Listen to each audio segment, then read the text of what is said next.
अस्सलाम स्टूडेंट्स। बेटे प्रोफेसर जाहिद इकबाल चीमा आपसे मुखातब हूँ।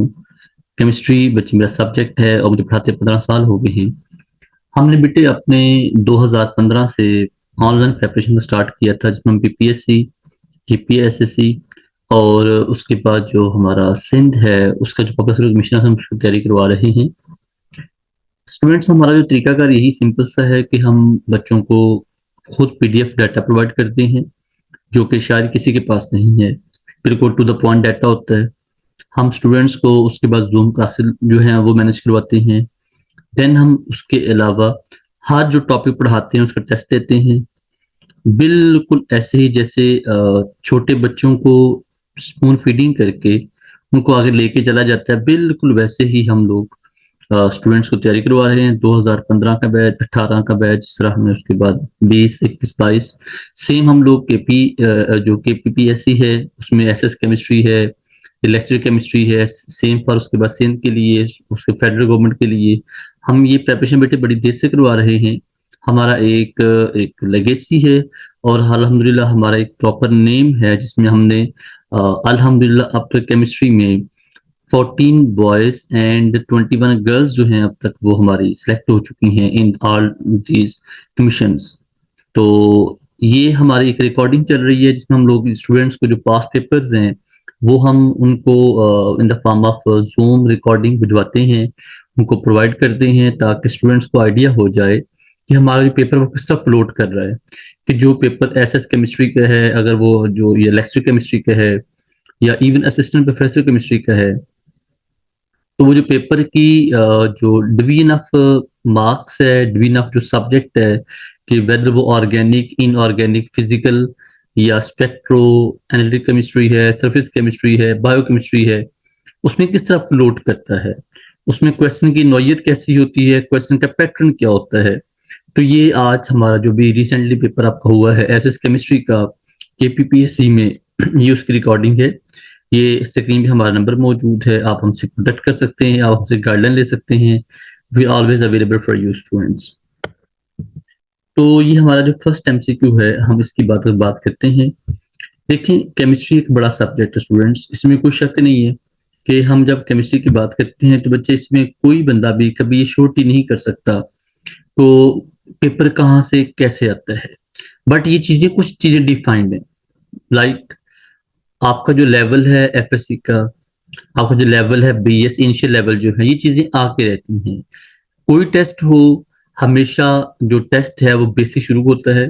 बेसिक का मतलब क्या है, उसमें एक आध सवाल मैट्रिक का, देन 40 to 50% जो आपका सिलेबस है वो एफएससी का है, देन जो 30% सिलेबस वो बीएस का है, और एक तो 10-12 एमसीक्यू, एक दो से लेकर 10-12 एमसीक्यू एमफिल लेवल के हो सकते हैं। बट मेजर लेवल आपका वो FSC and then initial level of BS होता है। फिर पहले एमसीक्यू देखिएगा, आपको अंदाजा हो जाएगा ionization potential with in the periodic table क्या है।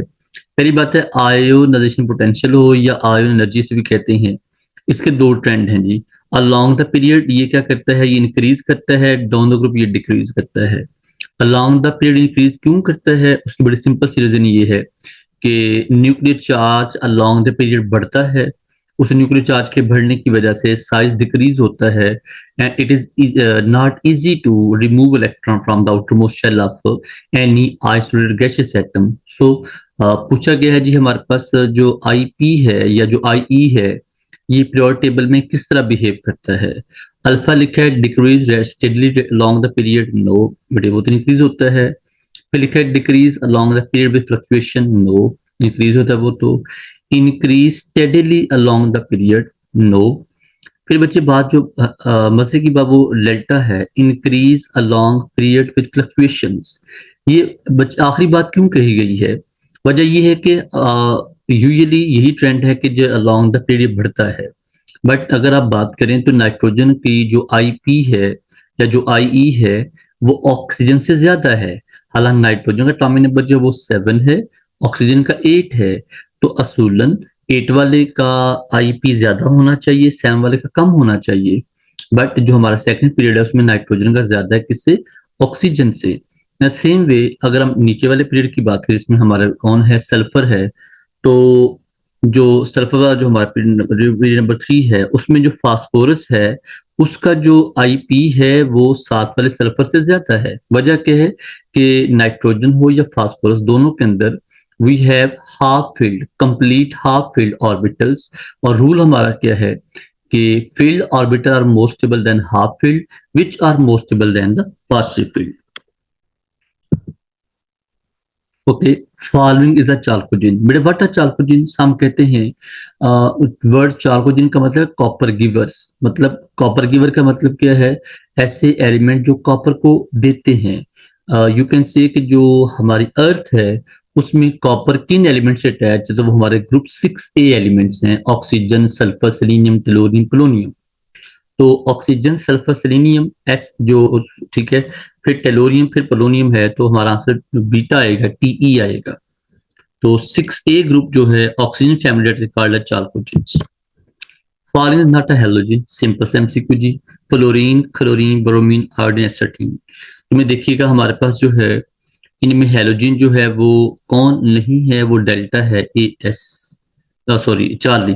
ठीक है, इसका आंसर को चेंज कर, जिसका हमारा आंसर चार्ली है कि aluminium is not a halogen. ठीक है, जो आर से जो हमारा डेल्टा है, क्लोरीन, ब्रोमीन, उसके बाद आयोडीन है, ये एसेटीन है, ये हमारे पास जो है ये हैलोजन में शामिल होते हैं। Following has a lowest value of electron affinity. Okay, देखिए इलेक्ट्रॉन एफिनिटी का ताल्लुक किससे है स्टूडेंट्स? ये बिल्कुल अपोजिट है किसके भला? आयोनाइजेशन एनर्जी के। जो इलेक्ट्रॉन एफिनिटी है, हाइड्रोजन जो है या फ्लोरीन है या हीलियम जो है, नाइट्रोजन बेटे पहले से स्टेबल है। तो स्टेबल होने की वजह से ये आमतौर पे जल्दी इलेक्ट्रॉन एक्सेप्ट नहीं करता। हमारे पास जो एलिमेंट्स में अगर हम हैलोजन की बात करें तो यूजुअली जो हैलोजेंस हैं उनकी इलेक्ट्रॉन एफिनिटी आमतौर पे जिसे कहते हैं एग्जैक्ट, जो फ्लोरीन है ये, क्योंकि फ्लोरीन स्टेबल है, किसमें स्टेबल है? एटॉमिक फॉर्म में भी स्टेबल है। सो फ्लोरीन जल्दी इलेक्ट्रॉन एक्सेप्ट नहीं करता। देन हीलियम है, वो तो पता है उसका आउटरमोस्ट शेल वैसे मुकम्मल है, तो हमारा आंसर बीटा आ जाएगा। DsP3 is shown by following structure. Okay, DsP3 का मतलब क्या है जी? इसमें 5 जो हमारे बॉन्ड्स बने हुए हैं, और 5 का बॉन्ड का मतलब क्या है? ये अल्फा और डेल्टा नहीं हो सकता, क्योंकि अल्फा डेल्टा ताल्लुक किससे है? 4 बॉन्ड से। बीटा का ताल्लुक है 6 बॉन्ड से। तो बाकी आंसर क्या बच गया? Trigonal bipyramidal. sp3 is shown by following structure. Okay, भाई sp3 का ताल्लुक जो है वो किससे है? स्क्वायर प्लेनर है। ये स्क्वायर प्लेनर स्टूडेंट जो है इसका ताल्लुक होता है आमतौर पर ट्रांजिशन एलिमेंट से। ऑक्टाहेड्रल है वो D2sp3 होता है। तो ट्राइगोनल है ये आमतौर पे sp2 होता है। तो रेस्ट ऑफ आंसर क्या बच गया? टेट्राहेड्रल बच गया। जैसे वाटर है sp3, जैसे हमारे पास अमोनिया है, जैसे मीथेन है, CCl4 है, ये सारे इसमें शामिल है। D2sp3 hybridization is shown by following structure. Okay, ये बच्चे हम पहले बात कर रहे थे। D2 2, S3 और P फिर 3, 3 और 3 6 हो गए, तो हमारा आंसर बीटा आ गया, octahedral. An octahedral complex has coordination number 6। क्योंकि 6 बॉन्ड हैं तो उसमें जो हमारे लिगेंड्स अटैच होंगे वो 6 लिगेंड अटैच होंगे। 4 का ताल्लुक किससे है? वो ऑक्टा 4 का ताल्लुक टेट्राहेड्रल या स्क्वायर से है। Tetrahedral structure has coordination number, भाई सिंपल सी बात 4 है। ठीक है, टेट्रा मीन 4 है, तो उसके जो 4 कॉर्नर्स होंगे वो कौन मैनेज करेगा? वो हमारे पास 4 ही जो बॉन्ड हैं, 4 ही जो हमारे लिगेंड्स हैं, 4 ही जो एटम्स को मैनेज करेंगे around central atom. Structure of NaCl क्या? ये देखिए फेस सेंटर्ड है, यू नो बेटर। हमारे पास we have 7 crystal system and 14 Bravais lattice. मतलब 14 ब्रेवर लैटिस में कौन है हमारा जो है NaCl? वो FCC है, फेस सेंटर्ड क्यूब। ठीक है, फेस सेंटर होता है, बॉडी सेंटर होता है, ठीक है, एंड सेंटर होता है, तो प्रिमिटिव क्यूब भी है। तो इसका हमारा आंसर ए आ गया। KBr हैज आ, भाई KBr पोटासियम ब्रोमाइड की बात कर रही है, तो इसका स्ट्रक्चर रॉक साल्ट स्ट्रक्चर, जैसे NaCl है, KCl है, KBr है, सबका बिल्कुल स्ट्रक्चर कैसा है? मीन ये सोडियम क्लोराइड से मैच करते हैं, यू कैन से, तो ये भी क्यूबिक सिस्टम है। Following is the lowest symmetry structure. Okay, symmetry का मतलब क्या जी? देखें, जिसमें कोई चीज जो है वो आमतौर पे बैलेंस ना हो। क्यूब के अंदर क्या होता है? All faces are equal, A B C equal, all angle are equal, alpha beta gamma is equal 90 degree. जो ट्राई करने का वो बिल्कुल क्यूब के अपोजिट है, उसमें क्या है, a is equal to not b is equal to not c, alpha is equal not beta is equal not gamma is equal not 90। तो ट्राइगन जो है वो सबसे ज्यादा लेस सिमेट्री वाला है, और मोस्ट सिमेट्री वाला कौन है, वो अल्फा है, क्यूब है वो। Which of the following class of compound is most prone to decarboxylation on hydrolysis? Okay, मैं देखिए बीटा कीटो एस्टर्स, उसके वजह स्टूडेंट्स क्या है, बीटा कीटो एस्टर्स जो है, इसमें जो हमारे पास जब इनकी हाइड्रोलिसिस करवानी है, जो ब्रेक डाउन करवानी है, एस्टर्स करते क्या हैं, एस्टर ब्रेक होके तो असल में कार्बोक्सिलिक एसिड और अल्कोहलिक पार्ट में कन्वर्ट हो जाते हैं। तो इसमें जो सबसे जो हमारा कॉमन वाले जो है वो बीटा कीटो एस्टर्स हैं। बीटा लिखा है alpha halo amides, amides are usually stable. Beta hydroxyl acids, जो चीज एसिड है उसकी हाइड्रोलिसिस करवाएंगे तो वो प्रोटॉन डोनेट तो करेगा बट और कुछ नहीं करेगा। ठीक है, हमें चाहिए D carboxyl, removal of carboxylic group हमने करना है, तो उसके लिए हमारा जो आंसर वो अल्फा या बीटा कीटो एस्टर्स आएगा।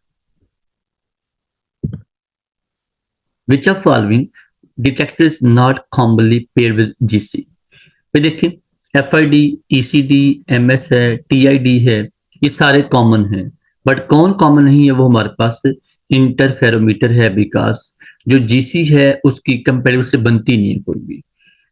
फिर सुन ले, टीसीडी, ठीक है, थर्मल कंडक्टिविटी डिटेक्टर जो है एफ आई डी है, ठीक है, फ्लेम आयोनाइजेशन वाला है, ईसीडी है, ये सभी जो हैं ये सभी कॉमन है। जीसीएमएस वैसे आपको पता है कॉमन, सबसे मोस्ट कॉमन जीसीएमएस है, बट डेल्टा वाला कोई इसमें सीन बनता नहीं है।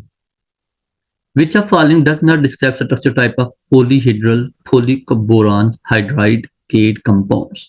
क्वाड्रो, भाई देखिए नीडो क्लोजो क्लेडो जिसकी टाइप्स हैं, ठीक है, ये हमारे पास केज कंपाउंड्स हैं, ये उनकी बात हो रही है। तो जो केज कंपाउंड्स हैं उनमें क्वाड्रो जो है वो हमारे पास उसकी टाइप नहीं है, नीडो क्लोजो क्लेडो।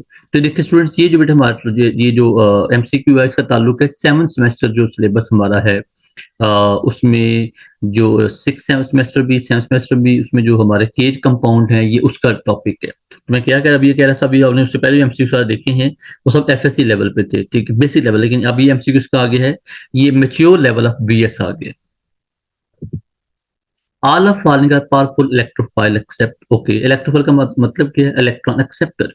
लेकिन जो पीएच3 है उसमें ऊपर लोन पेयर होता है, पी के ऊपर, जैसे अमोनिया है ऐसे फास्फोरस है। तो पी के ऊपर लोन पेयर होने की वजह से स्टूडेंट्स हमारा जो पीएच3 है ये न्यूक्लियोफाइल इलेक्ट्रॉन डोनर है, ना कि इलेक्ट्रॉन एक्सेप्टर है। अल्फा बीटा डेल्टा सारे इलेक्ट्रॉन एक्सेप्टर हैं, they're good इलेक्ट्रोफाइल्स। तो पी के ऊपर इलेक्ट्रॉन पेयर होने की वजह से ये न्यूक्लियोफाइल इलेक्ट्रोफाइल नहीं है। NSN2 reaction on a chiral centre, कभी कायरल सेंटर क्या है, एक ऐसा सेंटर जिसके एक ऐसा कार्बन जिसके फोर्थ साइड पे क्या अटैच हो, डिफरेंट ग्रुप्स अटैच हो with configuration R result in a product with configuration that is exclusively S। भाई देखिए बात ये है, पहले से हमारे पास जो है वो R मौजूद है, SN2 रिएक्शन है, ऑब्वियसली बात है वहां पे होगा इन्वर्जन ऑफ कॉन्फ़िगरेशन होना है, मीन जो हमारा अटैच ऑफ न्यूक्लियोफाइल है वो बिल्कुल अपोजिट टू लिविंग ग्रुप होगा, तो हमारा अल्टीमेटली आंसर क्या आएगा, अल्फा ही आएगा। What is a bond order of helium plus two? भाई देखिए हीलियम प्लस टू का मतलब, अगर हीलियम न्यूट्रल होता, हीलियम जो है न्यूट्रल होता तो वो उसका बॉन्ड ऑर्डर 0 होता।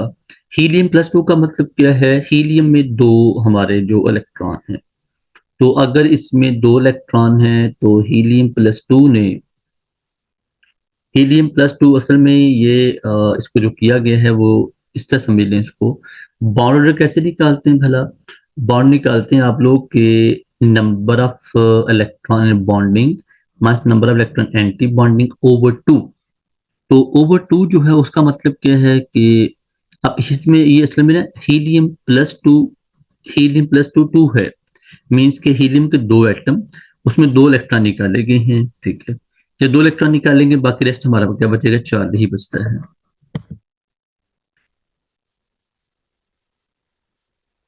The Born Oppenheimer approximation neglects nuclear motion. देखिए बात ये है कि अगर बच्चे अपने न्यूक्लियर मोशन को नेग्लेक्ट नहीं करते तो हमारे पास जो ओपनहेल्मर अप्रोक्सीमेशन है उसकी वैल्यू प्रॉपर नहीं आती।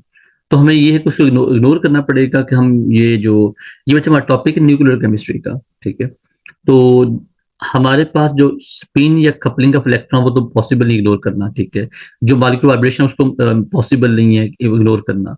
तो रेस्ट क्या आप लोग उसको जो है वो इग्नोर करेंगे, नेगलेक्ट करेंगे न्यूक्लियर मोशन, बिकॉज वो हमारे रिजल्ट में या हमारे उसमें डाटा में फाइंडिंग में हर्डल क्रिएट नहीं करती। The stern girl experiment demonstrate existence off spin. Okay, ये देखिए ये टॉपिक हमारा किसका आ गया, न्यूक्लियर केमिस्ट्री का आ गया। तो स्टूडेंट्स देख रहे हैं आपको वो चीजें मिक्स कर रहा है किसको, पहले उसने क्या लिया, आपको पहले फिजिकल केमिस्ट्री ली, उसके बाद अभी दो हमारे एमसीक्यू के आ गए, न्यूक्लियर केमिस्ट्री के आ गए।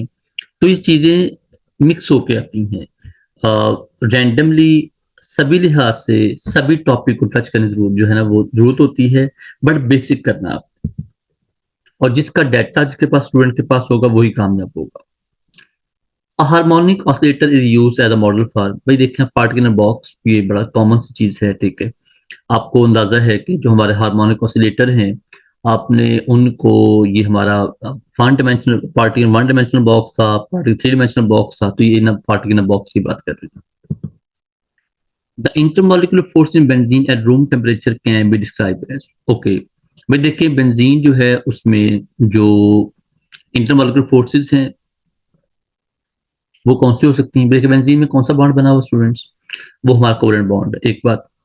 दूसरी बात ये है कि जब कोवेलेंट बॉन्ड है लेकिन साथ बेंजीन एक मालिक्यूल दूसरे मालिक्यूल से अटैच है, वो लंदन डिस्पर्शन फोर्स से अटैच है, सही हो गया। अल्फा तो पॉसिबली का ओनली कोवेलेंट बॉन्ड नहीं, भाई इंटरमॉलिक्यूलर फोर्सेस की बात है तो इंटरमॉलिक्यूलर फोर्स में तो कोवेलेंट आता ही नहीं है क्योंकि वो इंट्रा है, ठीक है। दूसरी बात ये ऑन इलेक्ट्रोस्टैटिक, वो भी फोर्सेज जो है वो तो इसमें मौजूद इसलिए नहीं है क्योंकि इसमें चार्ज ही नहीं है कोई भी। तो हमारा चार्ज ही आ गया रिपल्सिव फोर्स। रिपल्सिव फोर्स क्या है भाई, क्योंकि रूम टेम्परेचर पे बेंजीन जो है क्योंकि ये वोलाटाइल होता है, वोलाटाइल होने की वजह से यू कैन से कि उसमें जो मॉलिक्यूल है वो एक दूसरे को एज सच अबव मूव कर रहे हैं, अपने आप को वो फ्यूम की शक्ल में जाने के लिए, वो सब रिपल्सिव फोर्स टाइप को कह सकते हैं आप। Which of following function group is least likely to be found in the interior of a mammalian cell? Okay भाई देखें इसमें हमारे पास मेमेलियन सेल, कोई भी हमारा जो साइटोसोल वाला माइटोकॉन्ड्रिया वाला कोई भी सेल है उसकी बात कर रहे हैं। तो हमारा आंसर एसिड क्लोराइड है। बच्चे अमाइड किस में है, अमाइड का मतलब क्या है, you have amino acids. Asters का मतलब क्या है, you have fats. Carboxylate salt क्या है कि हमारे पास जो बॉडी में जो कार्बोक्सिलिक एसिड्स हैं उनका कुछ साल्ट बनना पड़ता, लेकिन हमारी बॉडी में एसिड क्लोराइड किसी भी हवाले से नहीं बनता क्योंकि डेरिवेटिव है ही नहीं। ये बायो इनर्ट सॉल्वेंट है, तो इनर्ट सॉल्वेंट होने की वजह से ये हम कहते हैं कि इसको आपने यूज करना है विद ग्रिग्ना रीजन क्योंकि वो बहुत रिएक्टिव होता है, that's why.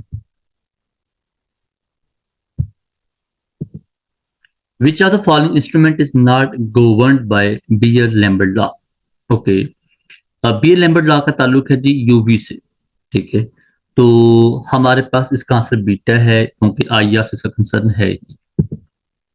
1 litre is equal to, simple सी बात है, 1000 सेंटीमीटर क्यूब है। और ये भी याद रखिएगा अगर 1 लीटर वाटर का हो तो 1 लीटर वाटर जो है that may also equal to 1000 centimetre cube, also equal 1000 gram also, because density of water is equal to 1. Following is an expression of concentration. Okay, सभी हैं। Concentration mean amount of solute in solvent या solution, तो उसमें molarity भी है, बेटे word molality है, उसके बाद मोलैरिटी है, मोलैलिटी है, नॉर्मेलिटी है, पीपीएम है, पीपीबी भी है, तो ये सभी पॉसिबल हैं। Molecular weight of sodium hydroxide is 40 ग्राम। भाई सोडियम का क्या है 23, ऑक्सीजन का क्या है वो 16 है, और H का 1 है, मेरे को 40 बनेगा। 1000 ppm of NaOH solution would contain NaOH। Okay भाई देखिए 1000 जो ppm है पार्ट्स पर मिलियन है, इसकी आपने उसने बोला जी इसमें जो है इसकी जो उसमें NaOH कितना होगा, तो बेटे आप कैलकुलेट कर लें। ppm जो है वो होता है 10⁶। 10⁶ का मतलब है अगर 40 ग्राम जो है इसका मोलर मास है। अब आपने 1000 ppm का मतलब ये है कि आपने इसकी जो अमाउंट ऑफ सल्यूट है उसे आपने किससे डिवाइड करना है, आपने मोलैरिटी के लिहाज से देन आपने 10 की पावर 6 उसको डिवाइड मल्टीप्लाई करना है, तो हमारा आंसर जो है बीटा आता है। Gravimetric titration is a type of type, बड़ा अच्छा एमसीक्यू जी एनालिटिकल केमिस्ट्री का। इसका देखें, अब इसमें आप तक जो हमने पढ़ा है, पिछला सवाल था सोल्यूशन के चैप्टर से, अब इस सवाल किसका आ गया, एनालिटिकल केमिस्ट्री का सवाल आ गया। एनालिटिकल केमिस्ट्री में ग्रेविमेट्रिक टाइट्रेशन जो है, इस type of where the following parameter is used to determine the concentration of analyte. Alpha है कंडक्टिविटी, इसका ताल्लुक होता है बच्चे कंडक्टोमेट्रिक टाइट्रेशन से। पीएच हमारे पास वो भी सेम है। वॉल्यूम का ताल्लुक होता है हमारे पास वॉल्यूमेट्रिक टाइट्रेशन से। बेस्ट क्या बच गया, मैस। And argentometric titration must involve following ion. भाई अर्जेंटोमेट्रिक का मतलब भी क्या है, अर्जेंटम। अर्जेंटम कौन है, वो Ag plus. Crystal structure can be determined bye, crystal बच्चे XRD, बड़ा कॉमन वर्ड XRD, एक्सरे क्रिस्टलो जो हमारा डायफ्रैक्शन क्रिस्टलोग्राफी जो है उसका ताल्लुक है। बाकी अल्फा का ताल्लुक जो है वो अब्जॉर्प्शन से है। सी का ताल्लुक जो है गैस क्रोमेटोग्राफी से है। डेल्टा जो यूविजिबल स्पेक्ट्रोस्कोपी है वो that something else. Vibrational spectroscopy is another name for the infrared spectroscopy. लेनी जो तीसरा सवाल आ गया, किसका आ गया, स्पेक्ट्रोस्कोपी का आ गया।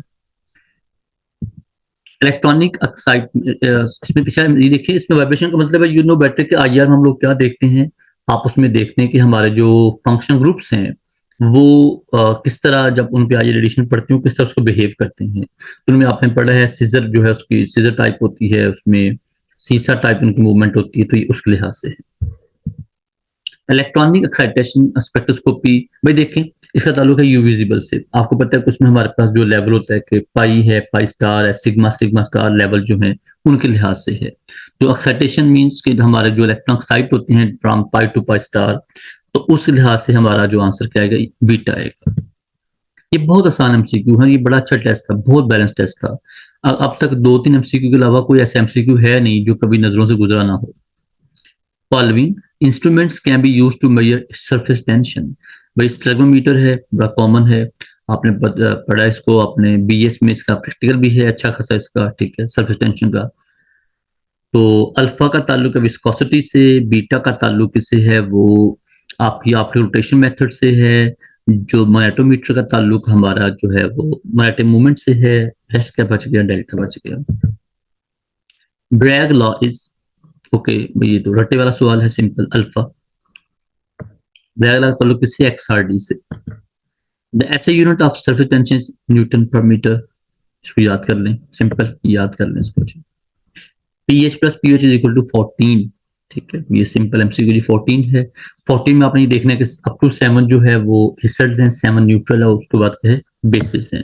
जितनी पीएच कम होगी स्ट्रॉन्ग एसिड होगा, जितनी पीएच ज्यादा होता है हमारा स्ट्रॉन्ग बेस होगा। पीएच कम हो स्ट्रॉन्ग एसिड, पीएच ज्यादा हो तो strong base. Hardening gas can be used in following devices to produce clean energy। तो फ्यूल सेल में क्या है, हाइड्रोजन गैस होगी, ऑक्सीजन गैस होगी, और बीच में जब ये मिलेंगे तो बनेगा वाटर, प्योर वाटर होगा। साथ पोटासियम हाइड्रोक्साइड जो है वो एज अ, जिसे कहते हैं, वो भी एज अ एजेंट मौजूद होगा। और इसमें जो फ्यूल सेल में bond energy is converted to electrical energy. This are most efficient cell which can convert 75% of energy. The total pressure of mixture of gas equal to sum of partial pressure of all gases present in the statement of। किसकी statement है ये, हमारे पास Dalton law of partial pressure की statement है। Alpha का ताल्लुक जो डिफ्यूजन से है। सी का ताल्लुक हमारे पास जो है वो एवोगाड्रो लॉ का ताल्लुक हमारे पार्टिकल से है, तो बीटा आंसर है। द काइनेटिक एनर्जी या kinetic gas equation given by, ये हमारे पास ये पी वी ग्रामन सी बार स्क्वायर है, ठीक है, तो अल्फा इसका आंसर है जी। ये जो हमारे पास है KMT, जो काइनेटिक जो मॉलिक्यूलर थ्योरी है उसकी इक्वेशन का नाम है kinetic gas equation. Free path of distance travelled by molecule is before collision. Free path का मतलब कोलिजन से पहले पहले उसने जो वो हमारा जो distance travel, that is called as free path. The collision frequency of gas is, okay, the collision frequency of gas क्या, directly to the square root of absolute temperature. Obviously बात है, हमारे पास जो एब्सोल्यूट टेंपरेचर है वही gas की collision frequency को manage करता है। And this is usually for the ideality. For 1 mole of a gas, the kinetic energy is given by equation. Okay. फिर हमारे पास ई इज 3/2 आर टी है, R2 क्योंकि n कहाँ चला गया अच्छे बच्चों, n हमारे पास चला गया n इज 1, जब n 1 चला गया तो बाकी हमारे पास ये इक्वेशन बच गई। Common name of ascorbic acid क्या, विटामिन सी है। बायोकेमिस्ट्री का सिंपल सा सवाल एक आ गया। तो student this was the end of your paper जो एसएस में आया है, ठीक है, एसएस केमिस्ट्री के लिए इंतहाई आसान पेपर था।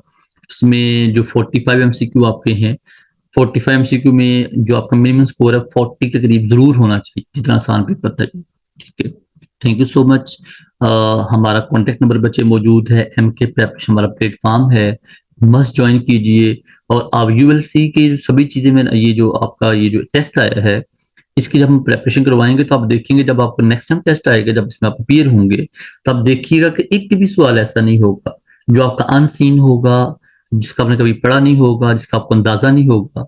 तो आप हमारे पास आइए और हम आपकी इतनी अच्छी प्रैक्टिस करवाएंगे स्टूडेंट, ये 45 MCQ तो आपको पूरे पूरे 45 MCQ सही होंगे जो आपका लेवल है। ठीक है, थैंक यू सो मच जी, अपना बहुत सा ख्याल रखिए। प्रोफेसर जाहिद इकबाल चीमा को इजाजत दें। अल्लाह हाफिज़।